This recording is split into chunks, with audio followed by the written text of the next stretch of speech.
संतों गुरुओं महापुरुषों को नमन करता हूँ। आज हम लोग हैं नगीना लोकसभा के जिला बिजनौर में कलेक्ट्रेट यानी कि जिला अधिकारी कार्यालय पर। और क्यों है उसका कारण है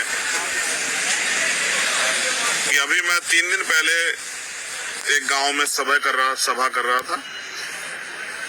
सभा के दौरान एक महिला, एक माँ मेरे पास पहुंची और उसने मुझे बताया कि यहाँ गुलदार का आतंक है।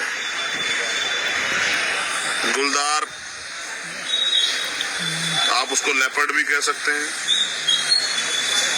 आप साधारण भाषा में उसको क्या कहते हैं? यहाँ गुलदारी कहते हैं या तेंदुआ? गुलदार बोलते हैं। साधारण भाषा में गांव के लोग समझाने गुलदार बोलते हैं, गुलदार।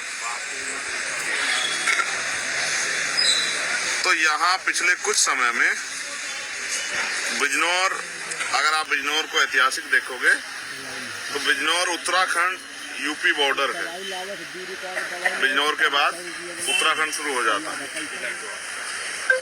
एक तरफ जिला हरिद्वार, दूसरी तरफ जिला उधम सिंह नगर।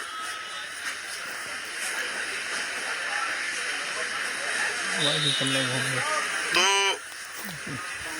हमने 21 तारीख में जिला अधिकारी को ज्ञापन सौंपने के लिए कार्यकर्ताओं से एक आंदोलन करने के लिए कहा, क्योंकि इस गुलदार के हमले में अभी तक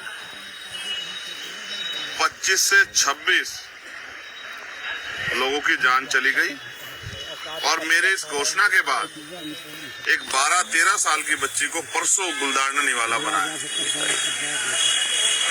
ये सारी जानें क्या तो किसान परिवारों की हैं, या मजदूर परिवारों की हैं, या गरीब जो लोग हैं, जो मेहनतकश लोग हैं, उनके परिवारों की।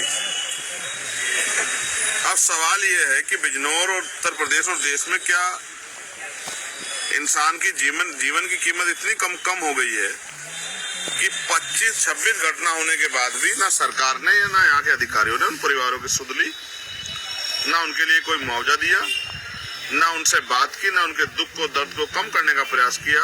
सिवाय अगर किसी गांव में गुलदार दिख जाता है या आ जाता है, वहां के लोग फोन करते हैं तो अधिकारी कहते हैं कि गांव छोड़ के कहीं और जाके रह लो। क्या किसी नेता के साथ अगर होता ये तो क्या पुलिस यही जवाब देती है, प्रशासन यही कहता? क्या किसी अधिकारी के परिवार के साथ ऐसा तो क्या पुलिस और सरकार प्रशासन यही कहती?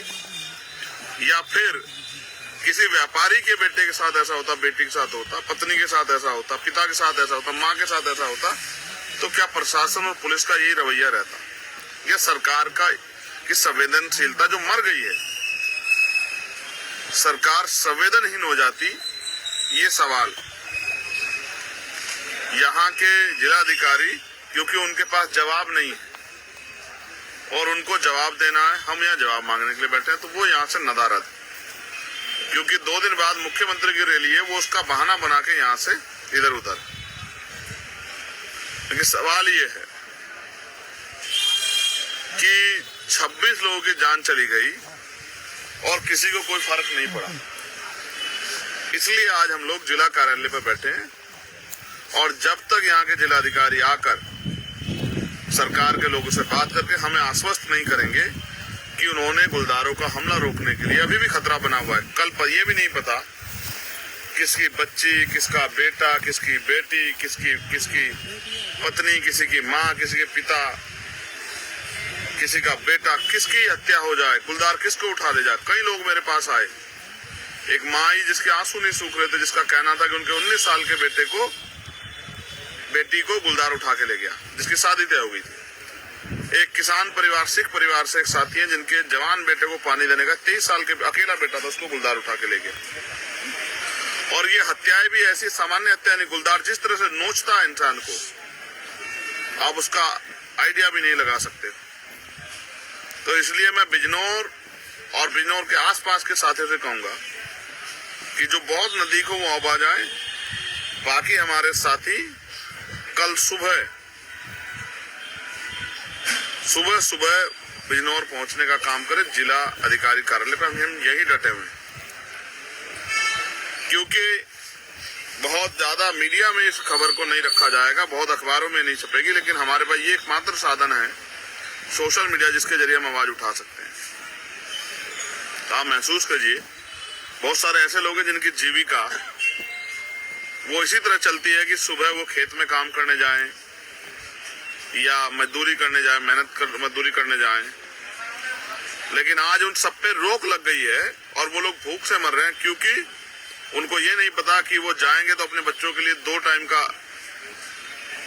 भोजन लेने के लिए, भोजन की व्यवस्था करने के लिए, और कहीं ऐसा ना हो किसी गुलदार का भोजन बन जाए। मजदूर खेत पे नहीं जा पा रहा है, महिलाएं घर से बाहर नहीं निकल पा रही, बच्चे स्कूल नहीं जा पा रहे हैं। और ये आजाद भारत है, गुलाम भारत नहीं है कि